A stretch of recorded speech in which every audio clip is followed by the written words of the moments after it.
welcome or welcome back. My name is Brittany and today's video is my August wrap up. First of all, I just want to say hi, hello. It has been a minute, a couple of weeks since I've seen you, so I hope you are doing well.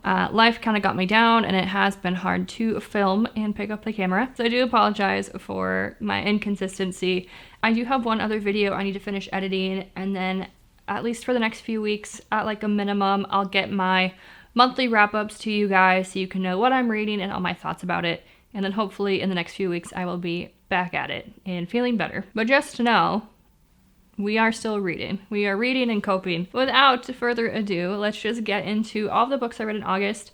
I read 8 books total. I did 4 audio and 4 physical. So let's just chat about it before I forget everything I read. The first book I read in August was Nestlings by Nat Cassidy. And this follows a married couple, Anna and Reed.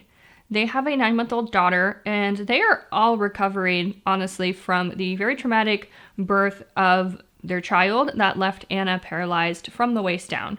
So she is not only adjusting to life as a new mom, but also with a new disability that is quite challenging in general, but, you know, in addition to taking care of an infant. They have a very poor kind of living situation.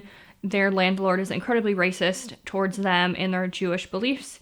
They're kind of just looking for a fresh start. So they had applied for a housing lottery in Manhattan and won.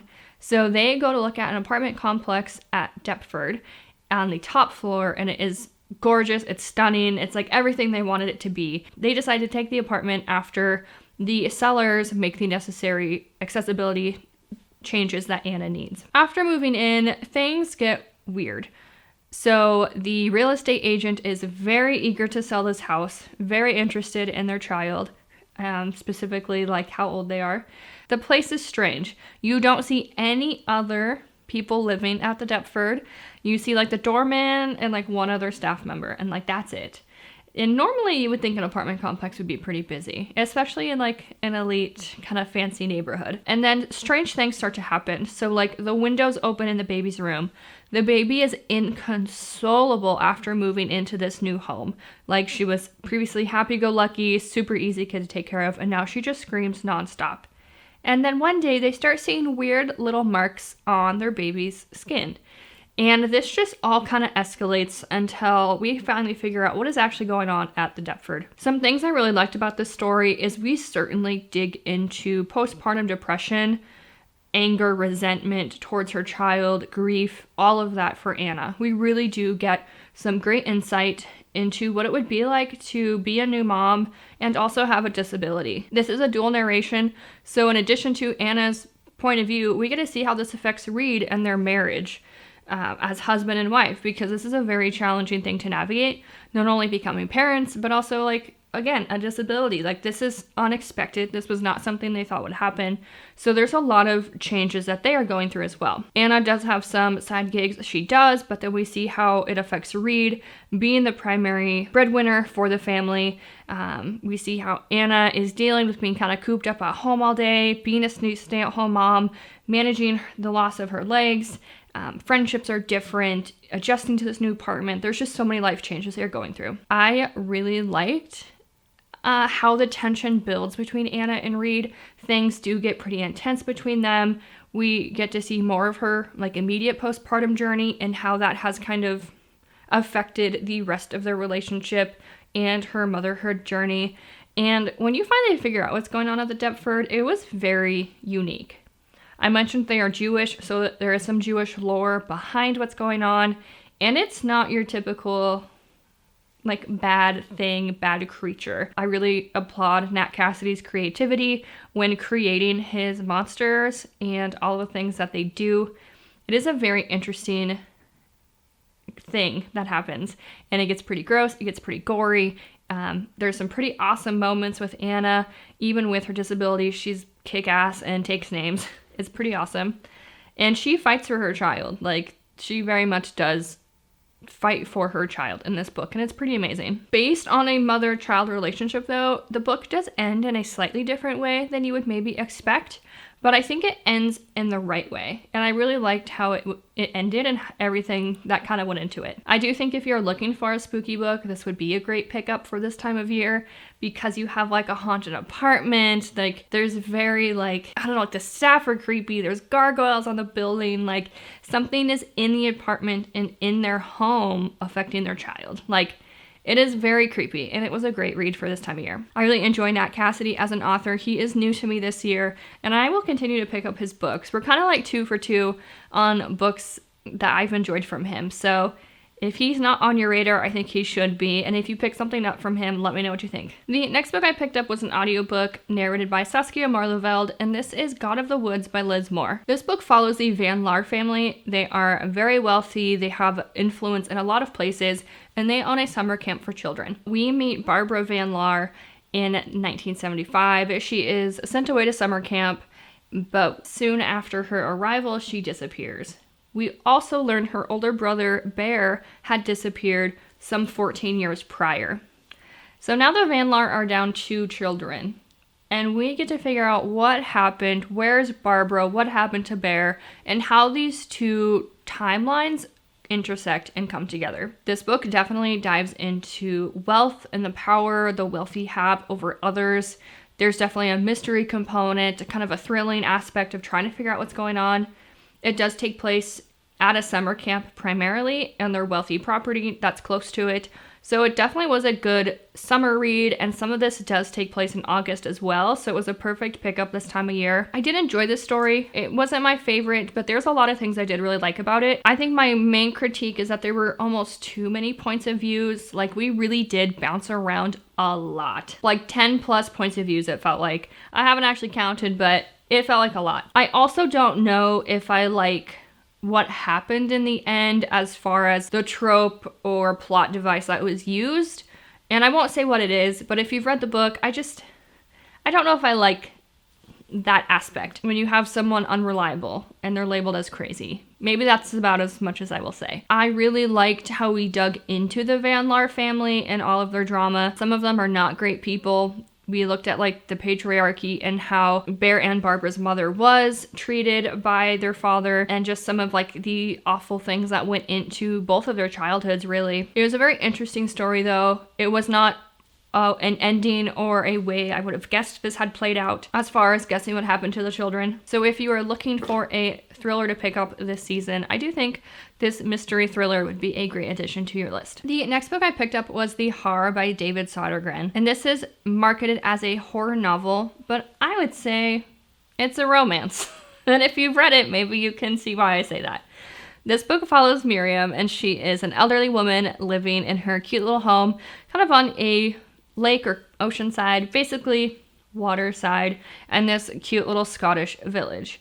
A big developer has come in, he's buying people out, taking over the town, and there's about 5 residents who are kind of holding out. But he wants to like basically bulldoze everything and set up a golf course. Miriam is so feisty, so headstrong, and she adamantly refuses to move. This was the house her and her husband like got married and had lived in, and her husband unfortunately was tragically lost at sea, where he used to work as a fisherman. But she is like gonna die in this home. Like, you are not kicking her out. This was her in her husband's house, and she is not moving. She one day is walking the beach, the coastline, and finds kind of a blob-like creature. The way I picture it is it's kind of like jellyfish-like, with one big eyeball, this like little body that she finds. So she saves it. And like, honestly, what happens from there is a wild ride. This story is gory, it's disgusting, and awesome. Like, I mean, I don't know what else to say. It was pretty nuts, but I really enjoyed it. Miriam does not have the best go throughout this story, because her and her immediate friends end up being more viciously targeted by the developers the longer they hold out. But after meeting the blob, she does have something extra on her side. This story does progress in a really fascinating way. Miriam doesn't get the ending like she truly deserves, honestly, but she gets a pretty damn good ending, all things considered. I also really liked, well, I didn't like it, but I appreciated how it was written. because this book also is very discriminatory towards the elderly as well. The way Miriam is treated when these people are approaching her to buy her a home is just disgusting. Like, they are so fucking mean to her and rude. They outright harass her and her friends. Like, they get hits put out on them because she won't sell her home.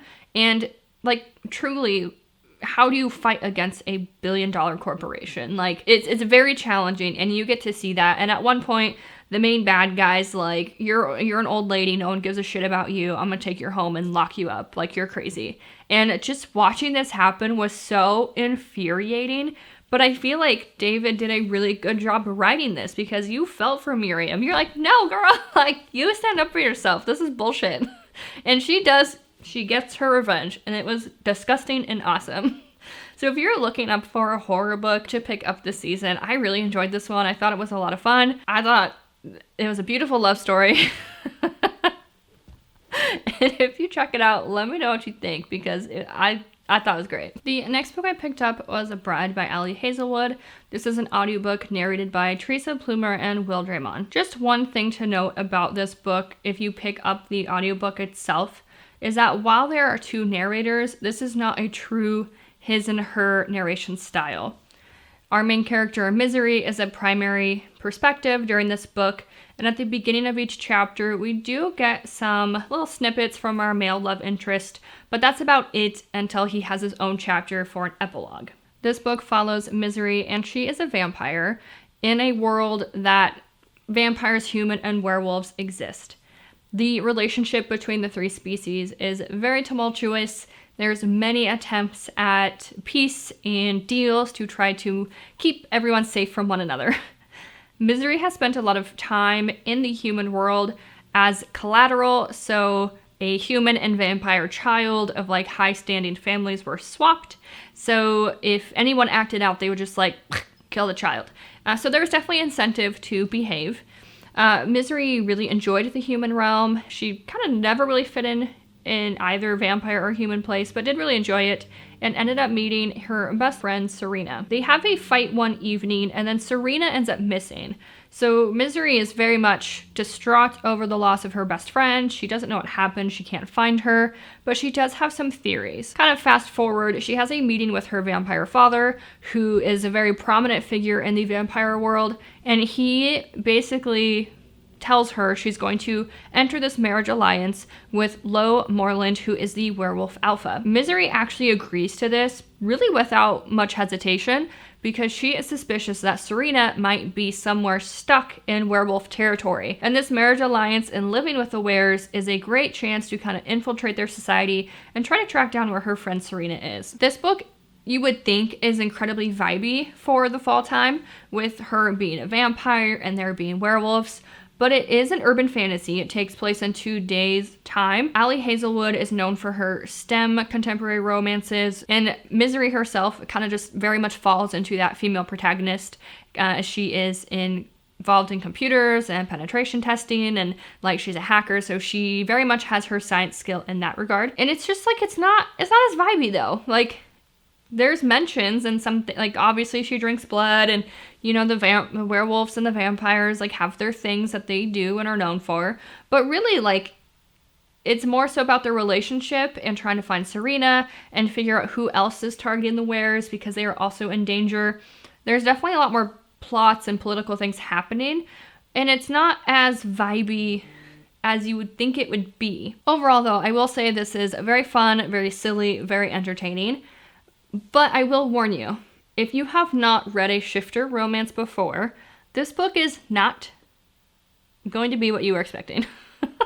Or if you've read Ali Hazelwood's other books, you will be in for either a pleasant surprise or a shocking read.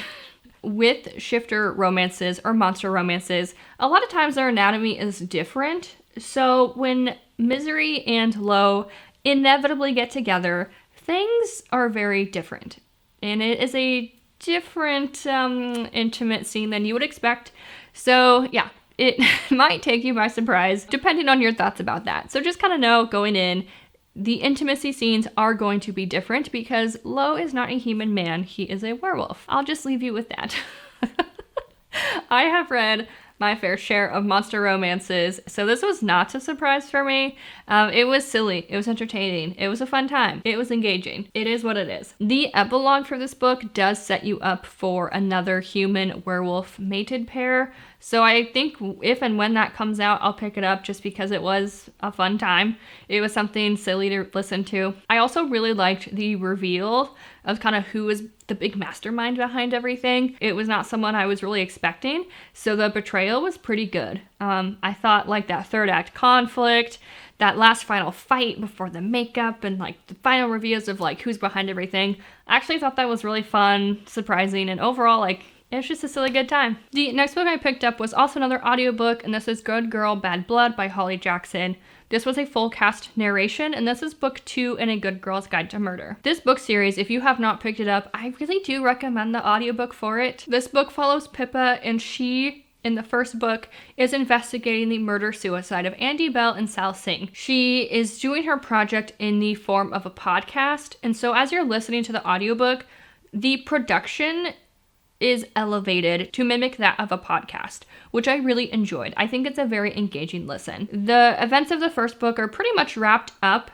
In the second book, there are more production choices that make it sound like a podcast, and there are way more voice characters for the different actors within Pippa's story. The next book kind of takes off, so Pippa's podcast for the project has now become a podcast for the public, and it's gained kind of a lot of popularity.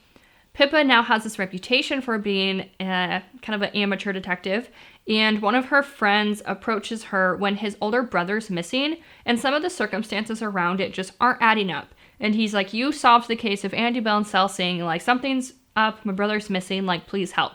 So she decides to accept this case and is kind of recording everything in real time as it's happening and uploading those podcast episodes as like an actual show versus for a project. I think this is a very fun series. It's not that deep, and if I think about it too much, I do get a little like pulled out, just in that I could not imagine as a high schooler actually investigating these things because the amount of trouble and like danger, like straight up danger Pippa finds herself in is absolutely nuts. Like there's no way, and I'm such a chicken shit, like I wouldn't be looking into any of this anyways. That's just me. But it is very fun and entertaining to listen to. I do have that third book on hold to finish out the series, so as soon as I have my hands on it, I will give it a listen and wrap it up. I will also say I did start the show on Netflix. It is now a TV show, and I'm really enjoying it so far. I think when I listen to this book, it sounds kind of youthful. It is young adult, but it does kind of sound youthful, and it looks youthful and fun in my mind. But the filming style of the show is very dark, and I think appropriately so. Like, it's very dark, it's kind of intense. Pippa finds herself into situations that she should not be in that are very scary when you're young and in high school, and honestly, like, situations I would not want to be in either. And I really like the added backstory and connection TV show Pippa has to the show compared to book Pippa. In the book, Pippa is just convinced Sal is innocent. She knew him and just like really wants to know what happened and give Sal's family closure. But in the show, she has a personal connection and feels a little bit responsible for what happened. And I just like that added depth. So by the time this is up, I will probably have finished it.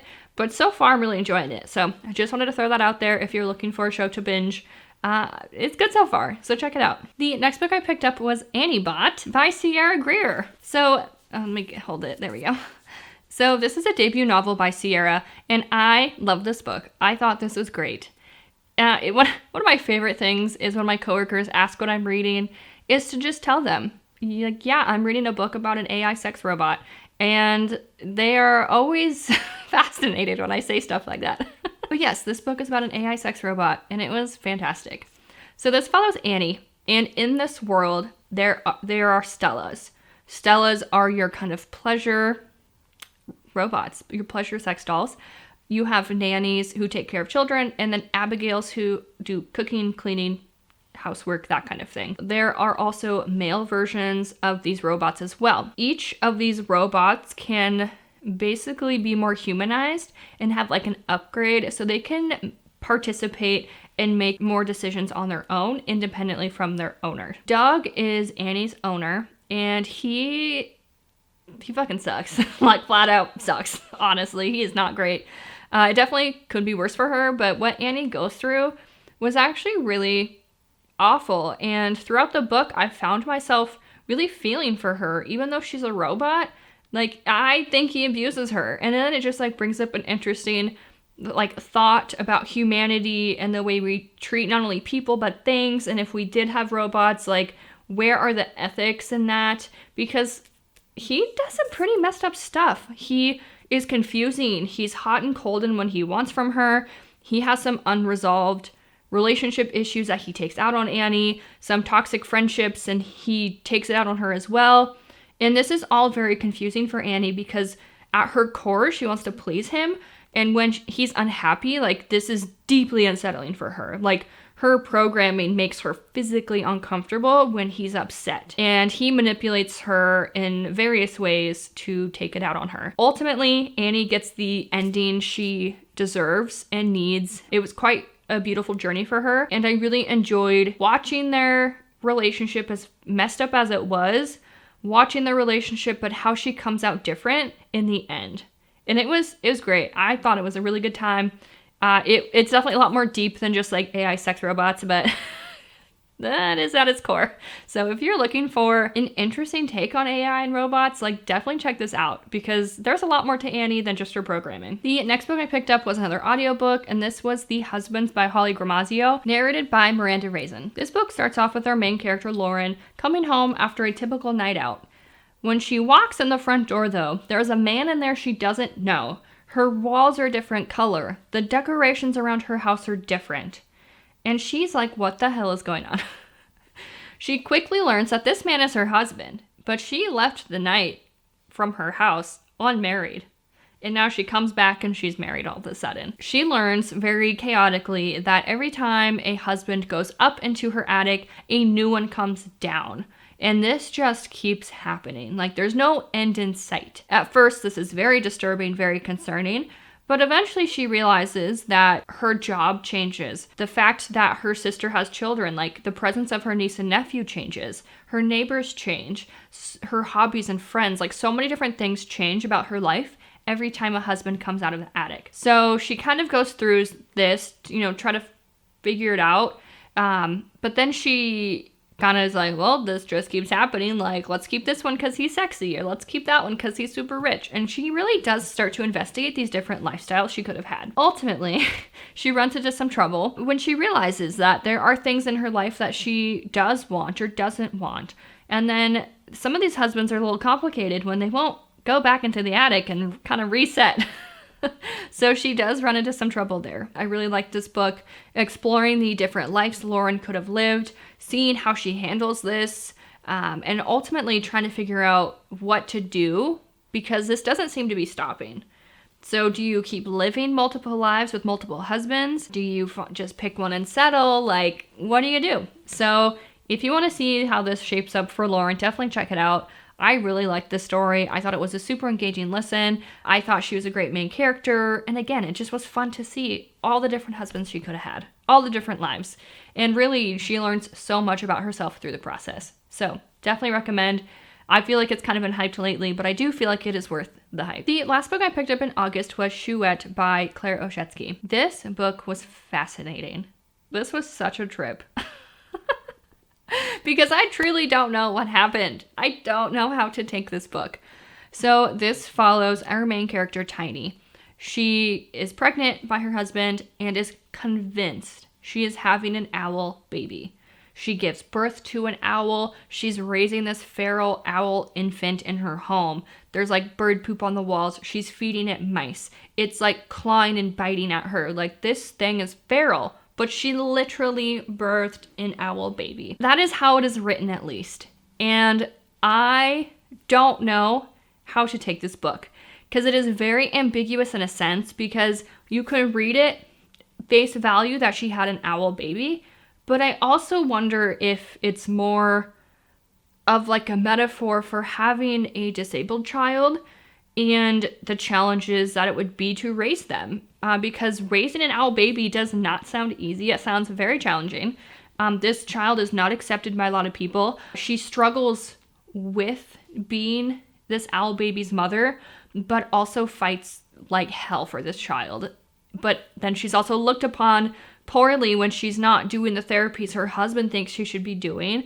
Like, there's so many things within this book, and it's so fascinating to read because you like truly don't know, is this a real child or an owl baby? Like, I don't know. But I think that was part of the fun, because you really could read this book a few different ways. I really loved how it looked at motherhood. Even though she has an owl child, she fights for her child. She wants her owl baby to be an owl. She does not want it formed into the normal child that society should expect. She does give up her passion for music, like just the sacrifice a mother goes through, how this child and its differences kind of tears their marriage apart a little bit. Like, Tiny and her husband do butt heads quite a bit, and at times he is out of line in what he does to force this owl baby to be like a normal baby. The ending is nuts. I would say Tiny and the owl baby kind of get their revenge. They get the ending they need, and I think the owl baby goes where it needs to go. Yeah, it just was a very interesting book. This is my second book by Claire Oshetsky, and I will definitely pick up any future works by her. I read Poor Dear, which was a very different story. It still had this animal component. It still looked at grief and just kind of what a child goes through with something so traumatic. This one's focus was on motherhood and that relationship between mother and child, but again with that animal component of her baby being an owl. The narrative style was also very interesting because it was from Tiny's point of view only, but it was very pressured and rushed, and she does sound unstable at times. And so you as a reader are like, what is going on? But it was worth my time. Like, if you like that kind of read, I highly recommend. I really enjoyed that book and just Claire Oshetsky's writing as a whole. Also, fun little bonus, if you don't know, Julia Whalen's my favorite audiobook narrator, and I had read most of this book physically, but had about an hour and a half I was trying to finish up and do some chores through, and I found out it was narrated by Julia. So, pleasantly surprised. I think whether you read or listen, you would have a great experience. So, if you're looking for a book about owl babies, definitely check this out. That is it, you guys. Thank you so much for not only just putting up with me, but also just hanging out with me while I chat about all my August books. If I don't see you soon, I will definitely see you for my September wrap-up. I hope you are reading some good books, doing great, and I will see you in the next one. Bye!